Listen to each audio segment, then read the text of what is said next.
They claimed this wasn't a humanitarian mission to save the Iraqi people from Saddam, or one to secure access to Iraq's rich oil reserves. My fellow citizens, at this hour, American and coalition forces are in the early stages of military operations to disarm Iraq, to free its people, and to defend the world from grave danger.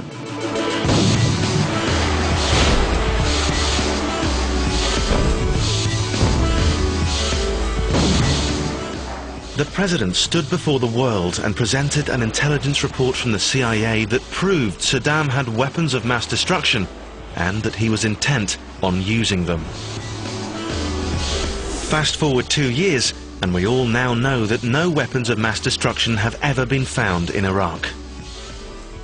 The CIA either made a massive intelligence mistake, or it chose to sex up its estimate to give Bush the war he wanted. The story is still unfolding. Scott Ritter, a UN chief weapons inspector who worked in Iraq before the war, maintains the CIA knew that Saddam had disarmed, but that they chose to ignore the facts. Weapons of mass destruction was a fantasy. We had accounted for the production equipment, we had accounted for the spare parts, we had accounted for the missiles. And yet when I briefed the CIA, they rejected it.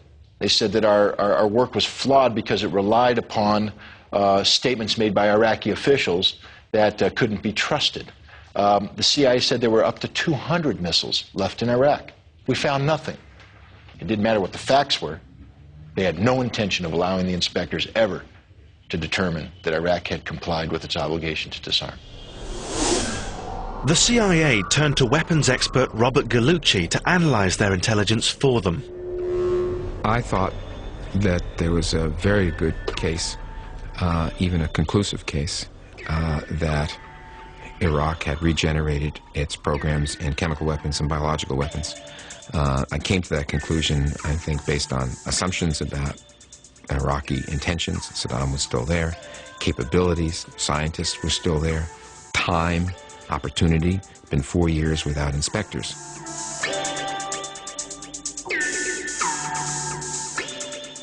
The way in which the intelligence services looked at the Saddam Hussein regime was as the type of regime that lied about whether it had weapons of mass destruction or not.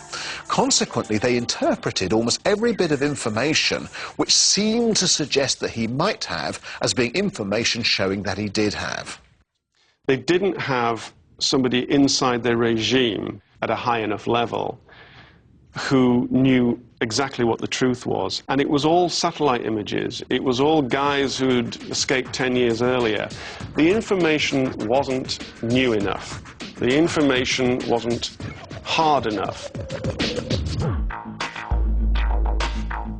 The CIA made serious errors when analyzing the intelligence coming out of Iraq before the war. What we had is the CIA lying, cheating, and deceiving the American people itself for the benefit of the president. And that's a violation of the moral compass of the CIA, if there is indeed a moral compass at the CIA. This is wrong. Nowhere in the CIA's program does it say, "Thou shalt tell the big boss that which he wishes to hear." And if that is what the CIA now does, then they can boil it down to one person. You just hire a yes man. He can walk around telling you what you want to hear. Making intelligence mistakes is one thing, but many argue that George Tenet, the CIA director, fixed the WMD report to back up President Bush in his drive to go to war with Iraq. Let's come in here and say thank you.